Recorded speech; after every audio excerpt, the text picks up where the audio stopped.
Well, Elle King, I'm so excited to get to chat with you. It's so funny. About a year ago, my girlfriend and I were actually at the Frederick Fair in Frederick, Maryland, and we were just kind Yes. of walking around. And I'm so mad that I had no idea that you were live in the theater there. We were eating ice cream, and I just hear drunk and I don't want to go home. And I was like, oh my God, that's Elle King inside of the stadium there. So I'm bummed out, but I'm glad that we get another opportunity to have you here in the area at Hollywood Casino in Charlestown coming up on June 21st. And you know what's cool too is there's kind of another weird full circle thing too to get to chat with you is in 2015, I actually started my career in radio.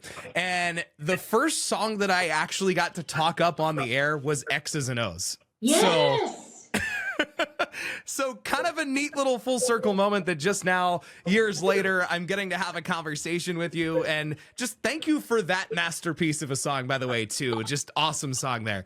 Oh my gosh, that's so nice. I mean, I feel like congrats to you. Are we both coming up on our 10-year? Wow. I was about to say, I mean, it's been quite a journey, over the last almost 10 years since X's and O's dropped. How do you feel your journey as an artist has been since that song dropped? Because obviously you've spanned all sorts of different genres, all sorts of different categories. How do you feel like your musical journey has been since that song dropped? I mean, the fact that I'm still doing it is kind of mind-blowing and insane. I don't know what I thought I was going to do for the trajectory of my life. Music for me just really came from this, like, my spirit, and I never in a million years would have, this is what it was going to be. So every day I wake up and I'm surprised, even all the good things, all the blessings, all the things that I've had to push through and fight to just keep doing what I love the most, which is being a mom first, and also making music and touring and playing live shows. It's the most incredible feeling, and it's definitely it's not a life for everybody, but I'm really glad that it's mine. Yeah, absolutely. And I think, what's so cool is your music has spanned across multiple genres before it became like this big topic of conversation within the last several months. I mean, you've got so many different artists that are going across into country, into pop, into hip hop. And so now there's this grand debate now all over the place over like, okay, what is this song? Is it a pop song? Is it a hip hop song? Is it a country song? What is, what are genres now at this point? And so I'm curious to know in this kind of era where genres of music are being kind of moved around and evolved over the last several months, where would you say that your music kind of sits in right now, or is it in a variety of different boxes? Well, honestly, I've been asked this question before people were talking about genre blending. Yeah. I've never fit into one genre. And I mean, I'm proof that an artist can just make creative music that can speak to people from the same album that is supposed to fit into a category. But I'm the only female to ever have 4 number ones in 4 different radio formats. So I feel like there is this freedom in music, whether we've been kind of paying attention or not. And it's really cool to see, like, I watched pop evolve and open and change, and now I've had a really cool ticket inside of country to watch country evolve and grow and change and open up its doors to, like, a lot of different sounds, or, whether it's bringing things from the past. It's like fashion, like things come back around, like everybody's dressing like early 2000s again, sounds and musics and musical, like, I don't know, types of songs and songwriting. It all sort of finds its flow on its own time. And I think it's up to us as creatives to just make what's authentic to us, and we'll find our listeners, and I don't think it has to do with one type of genre in any way.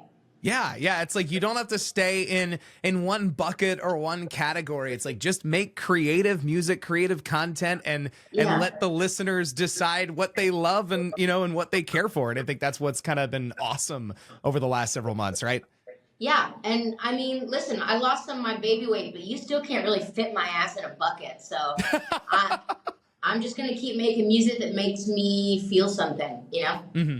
Yeah, absolutely. And that's what music's all about too, is just kind of conveying stories, conveying feelings, and being kind of a storyteller in that way. And I think you're excellent of pulling Oh, that off, over the last several years, especially thank you. since, the X's and O's era, of course. Now, of course, I know with touring comes all of the different elements of travel and bringing people along. I'm curious to know, and I imagine you've been getting this question relentlessly over the last year, but is the tour an endless baby daddy's weekend, or do you have the family along on the road with you? Well, I co-parent, so some days, I mean, some weeks he's with his dad. Um, if I'm touring on the days that I get him, he's with me. He's on the road. Hmm. I mean, we are so unbelievably blessed that we've got like an incredible touring family, and he calls them uncles. I mean, Oh, my son took his first steps in a casino on tour. And that's just our life, He thinks of the bus as our second home, and it is. hmm. You're definitely made for it or you're not. And my son is a very happy, well-adjusted, curious, like confident human, and he loves being on stage. He loves being around music. He's not afraid of people. He's really cool, and it's been my dream. I've always seen families on tour with the little babies with the headphones, and I always wanted that, and now I have that. If he didn't thrive on the road, then I would make a change. But Hmm. he literally keeps saying, like yesterday, we were driving around in New York City looking for Spider-Man and going to a museum. And he would see all these city buses, and he said, "I want to get on the bus. I want to get on the bus." And I Oh, was like, "Listen, we're getting on the bus. We're going back on tour, man. Like, chill. let's have a shower and a bathroom that works, okay, while we're not in motion." So he loves it. It's wild and it's beautiful, and I'm very yeah. grateful for the life that Absolutely. And yeah, and he just wants to be on the double-decker sightseeing tour bus in Times Square. That's I told him. I said, "Man, I'll drop you off. You can go sit up there." yeah, yeah, enjoy that. Go hang out with, like, what is it, the Naked Cowboy and some of the other like wild characters that are out I there. was thinking, like, yeah, put him up on that double-decker bus. You'll find Spider-Man in Times Square. He'll ask for money or something in the process too. Tips. Yeah, exactly. That was one thing I learned years ago, was like the characters in Times Square are different They from don't the just take pictures. Right. It's not the Disney World characters. They want you to also hand over some money at the same exact time. So, Yeah. hey, always tip your entertainers 1,000%. But it was totally a culture shock whenever I went there for the first time. But obviously, speaking of Baby Daddy's Weekend, obviously, such an awesome new song that you've got Thank you. coming, that you've got out already, obviously. But you worked with Pillbox Patty on this song. I want to know, just how was that journey like, working with her on this awesome song? Well, we didn't even have a co-write set out. We were literally hanging out. And I mean, obviously, we're both songwriters and we're both very similar personalities. She's a very good friend of mine, and I am really blown away by just her talent and also the kind of person that she is. And so we always sort of gravitate around to an instrument. And but we were just laughing one day, and my son was walking on the bus, and we just started laughing. And we wrote 2 songs for the album that just kind of like continued. We didn't like set out to write it, and we actually wrote Baby Daddy's Weekend over text. Nice. Yeah. So it's just very funny to me. And like, I mean, people ask me, like, well, how do you write music? I'm like, well, this is a new way for me. So it's great. And she helped me write another song that's on the record that I'm almost finished with. And she's a wild, people try to say I'm wild. They've never met Pillbox Patty. But hey, when you get to work with other wild creatives, that helps just, really create a perfect product, right? At the end of I'm the not day. gonna lie. We're going to a cabin to do a write, and call the cops if no one hears from us in 40 hours. It'll be like the musical equivalent of like when Aaron Rodgers did that whole like wilderness 4-day retreat and no one heard from him or whatever. It's just like, Oh hey, my if you gosh. don't hear from us after a while, like, we put together some epic music.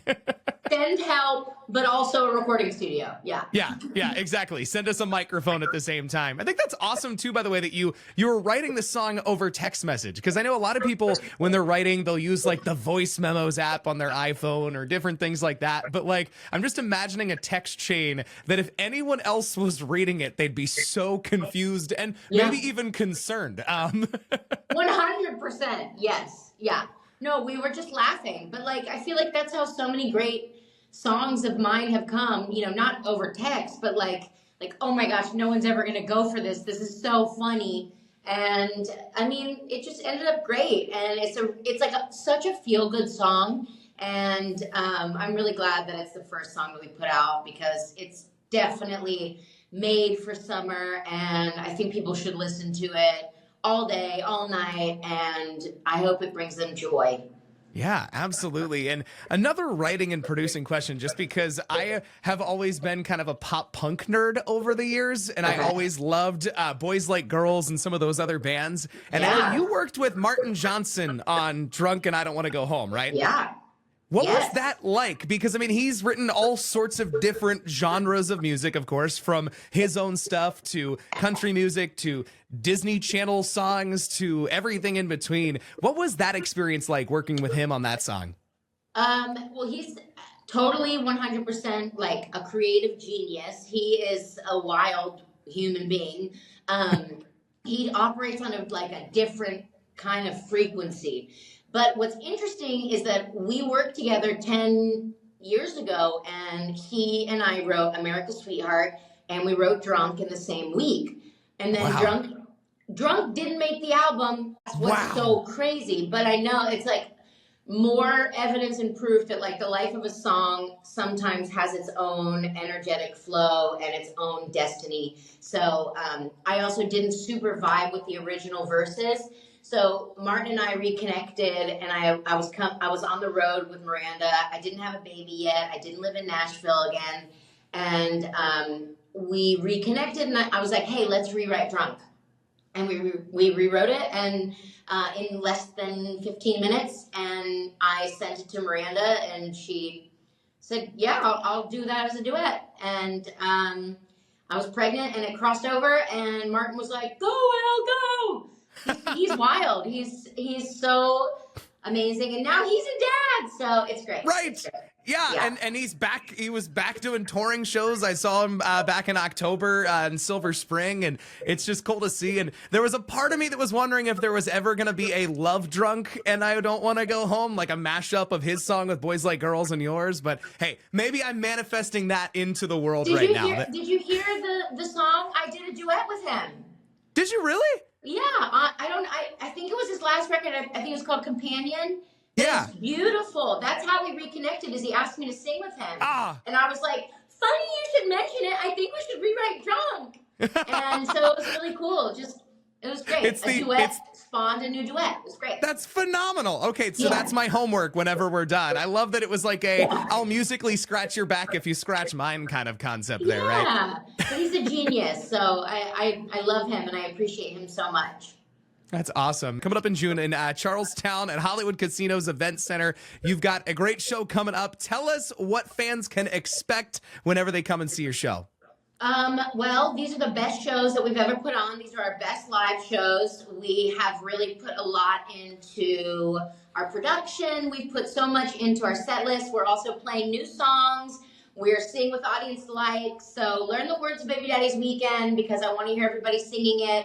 And we can't wait to come anywhere that's like within a couple hours of Southern Ohio. Feels like home to me. So I'll probably have a lot of family there, and we'll get rowdy. And I just want everyone to let their hair down. And for anyone who's coming, I know how much it takes to buy a concert ticket or to get people to watch your kids or to get work off or something. We appreciate you, and we're bringing all the love and all the good vibes and all the party energy. Let's let our hair down. Let's have a fun time. I cannot wait to come down home, and let's rip it up. Let's get rowdy. I love it. It's going to be an epic family reunion, an epic party coming up there in June. Elle King, thank you so much for jumping on and chatting with me. Congratulations on everything in your world, and so excited to see what's to come here in the future with this tour, with the new music and everything in between. Thank you so much. Absolutely. Have a good one. Thank you so much.